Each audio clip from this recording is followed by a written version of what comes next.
तो वहीं इजराइल के प्रधानमंत्री नेतन्याहू का अपने मंत्रियों और सुरक्षा एजेंसियों के चीफ से झगड़ा हो गया है। इजराइल की मीडिया में यह बताया जा रहा है कि युद्ध को कंट्रोल करना नेतन्याहू के लिए मुश्किल हो चुका है। हालात इस कदर खराब हैं कि इजराइल की सड़कों पर लोग अपनी सरकार के खिलाफ उतर आए हैं।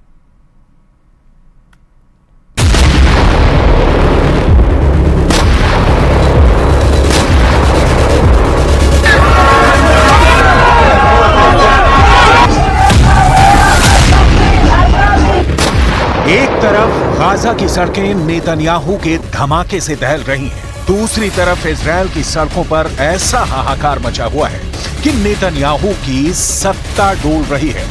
एक तरफ इजराइल गाजा पर लगातार बम गिरा रहा है, तो दूसरी तरफ तेल अवीव की सड़कें नेतन्याहू के खिलाफ नारों से गूंज रही हैं। गाजा का युद्ध अब ऐसे लेवल पर पहुंच गया है जब हमास से ज्यादा इजराइल की पब्लिक डरी हुई है। नेतन्याहू इन प्रदर्शन कर रहे लोगों के बीच विलन बन चुके हैं, क्योंकि हमास तो सीज फायर के लिए तैयार है, लेकिन इजराइल बमबारी रोकने के लिए राजी नहीं है। हमास के कब्जे में अब भी करीब 125 बंधक हैं और हमास उनको तब तक नहीं छोड़ेगा जब तक इजराइल की तरफ से सीज फायर नहीं होता है। यही वजह है कि युद्ध का मिसमैनेजमेंट अब प्रधानमंत्री और रक्षा मंत्री के बीच सबसे बड़ी दरार बन चुका है। इजराइल के प्रधानमंत्री बेंजामिन नेतन्याहू और रक्षा मंत्री योआव गैलेंट आमने सामने आ गए हैं। पब्लिक के गुस्से का साइड इफेक्ट वॉर कैबिनेट में पहुंच गया है। इस प्रदर्शन और इस हंगामे के बीच इजराइल में सत्ता के गलियारों और बंद कमरों के बीच कुछ ऐसा हो रहा है जिसे दुनिया के सामने आने से रोका जा रहा है, लेकिन इजराइल की मीडिया ने पर्दाफाश कर दिया है। इजराइल की मीडिया का दावा है कि इजराइल के वॉर कैबिनेट में बड़ा झगड़ा हो गया है। जेरूशलम पोस्ट में जो खबर छपी है उससे लगता है कि प्रधानमंत्री बेंजामिन नेतन्याहू और रक्षा मंत्री योआव गैलेंट के बीच हो गई तू-तू मैं। टाइम्स ऑफ इजराइल में खबर ये छपी है कि मिलिट्री चीफ ने कहा है कि नेतन्याहू के पास गाजा को लेकर कोई नीति नहीं है। नेतन्याहू पब्लिक से लेकर अपने वॉर कैबिनेट तक घिर चुके हैं। कमांडर से लेकर मंत्री बता रहे हैं कि नेतन्याहू ब्लंडर कर रहे हैं। ये बात साफ कर दें कि इजराइल के प्रधानमंत्री बेंजामिन नेतन्याहू और रक्षा मंत्री योआव गैलेंट एक दूसरे के कड़े विरोधी माने जाते हैं, लेकिन गाजा में युद्ध को लेकर दोनों करीब आए।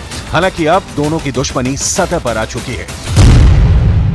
एक बड़ी मीटिंग में नेतन्याहू थे, रक्षा मंत्री गैलेंट थे और साथ में इजराइल की सिक्योरिटी एजेंसी शिन बेत के चीफ रोनेन बार भी थे। इजराइल की मीडिया का दावा है कि रोनेन बार ने कहा, हमारी रक्षा मंत्री से बात हुई। इस दौरान सभी मोर्चों पर गहराई से चर्चा हुई। नेतन्याहू ने तभी शिन बेत के चीफ रोनेन बार को रोका। वो बोले, क्या आपने ऐसी जरूरी चर्चा रक्षा मंत्री से ही कर ली? इस बार शिन बेत के चीफ रोनेन बार ने कहा, हाँ, इसमें सवाल किस बात का है? तब नेतन्याहू ने कहा, जितना मुझे याद है शिन बेत और मोसाद ये दोनों प्रधानमंत्री के तहत आते हैं। ये बात रक्षा मंत्री योआव गैलेंट को अखर गई। गैलेंट ने नेतन्याहू से फौरन पूछा, क्या आप रक्षा मंत्री को युद्ध पर जरूरी बातें करने से रोक रहे हैं? इस मामले में आप क्या करेंगे अगर रक्षा मंत्री का इसमें दखल नहीं होगा? इस पर नेतन्याहू ने कहा, युद्ध को लेकर जो चर्चा होगी वो यहीं मेरे साथ होगी। रक्षा मंत्री योआव गैलेंट फिर भड़के और लगा कि वो गाजा पर बमबारी को लेकर नेतन्याहू से आर पार करने के मूड में है। रक्षा मंत्री ने प्रधानमंत्री की बात पर ऐतराज जताते हुए कहा, जब भी आप युद्ध को लेकर चर्चा करते हैं, हम मीटिंग में पूरी तैयारी से आते हैं। इस तैयारी के लिए भी मुझे अफसरों से बात करनी होती है। दिक्कत यह है कि आप इस तरह की मीटिंग नहीं करते हैं। अब यहीं पर नेतन्याहू का चेहरा देखने लायक था, क्योंकि एक कैबिनेट मिनिस्टर उन्हें उनकी कमियां बता रहा था और वो कुछ नहीं कर पाए। अब सवाल है कि इजराइल की पब्लिक क्या करेगी? क्या इजराइल के प्रधानमंत्री और रक्षा मंत्री की लड़ाई सड़क तक पहुंच जाएगी या पहुंच चुकी है? Blood of the hostages is on your hands. You are complicit in their criminal abandonment. We received another chilling testament today proving the desperate situation in Hamas captivity. The hostages are out of time. Soon, even those who managed to survive this long will no longer be among the living. They must be saved now. 218 दिन की लगातार बमबारी के बाद भी Israel अब तक Hamas को खत्म नहीं कर पाया है। हालात ये हो गए हैं कि इजरायल दक्षिणी गाजा का पूरी तरह से सफाया करने पर उतारू है, लेकिन अब तक उसके युद्ध वाले लक्ष्य पूरे नहीं हुए हैं। रफा कैंप में इस वक्त खून खराबे का दौर जारी है। अब हालात ये है कि रफा के साथ साथ उत्तरी गाजा पर एक बार फिर से तेज बमबारी शुरू कर दी गई है। בצפון עזה, בשעה האחרונה, מטוסי קרב תוקפים מטרות טרור ברחבי ג'באליה. הבוקר התחלנו בהליך פינוי זמני של מרחב ג'באליה מאזור זה לעבר מרכז הרצועה, וזאת כחלק מהערכות שלנו לפעולה צבאית במרחב. זיהינו בשבועות האחרונים ניסיונות של חמאס לשקם את יכולותיו הצבאיות בג'באליה, ואנחנו פועלים שם כדי לפרק את הניסיונות הללו. इजरायल हमास की तलाश में है और हमास के कब्जे में इजरायल के 125 बंधक हैं। बताया जा रहा है कि इस बार नेतन्याहू ने अपने कमांडरों के साथ मिलकर ऐसा वॉर प्लान बनाया है जिसमें हमास का जड़ से सफाया कर दिया जाएगा। लेकिन सच ये है कि नेतन्याहू अब एक तरफ पब्लिक के गुस्से में घिर चुके हैं, तो दूसरी तरफ वॉर कैबिनेट में हुई बगावत ने नेतन्याहू के हौसलों को बड़ी टक्कर दी है। बेंजामिन नेतन्याहू और रक्षा मंत्री योआव गैलेंट की टक्कर ने इजरायल की वॉर पॉलिटिक्स को उजागर कर दिया है। नेतन्याहू पर नाकाम प्रधानमंत्री का टैग लगाया जा रहा है और अब रक्षा मंत्री और उनकी एजेंसियों ने नेतन्याहू को मुश्किल में डाल दिया है।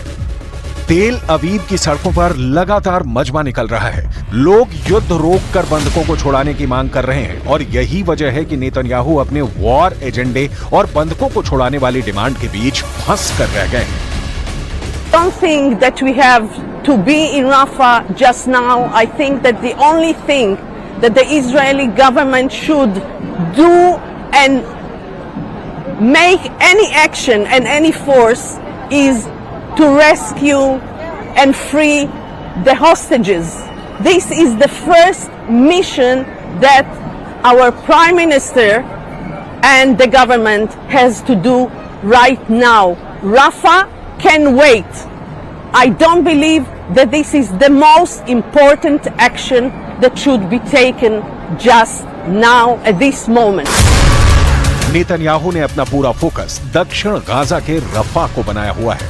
यहाँ करीब 20 लाख आबादी का जो बड़ा हिस्सा बचा है वो यहीं पनाह लिए हुए है। वहीं रफा और इजरायल बमबारी न करे, इसके लिए अमेरिका से भी हथियारों का ऑर्डर ब्लॉक कर दिया गया है। लेकिन नेतन्याहू बोल चुके हैं कि जरूरत पड़ी तो वो नाखूनों से भी लड़ेंगे और इस वक्त वो बिल्कुल नहीं हटेंगे।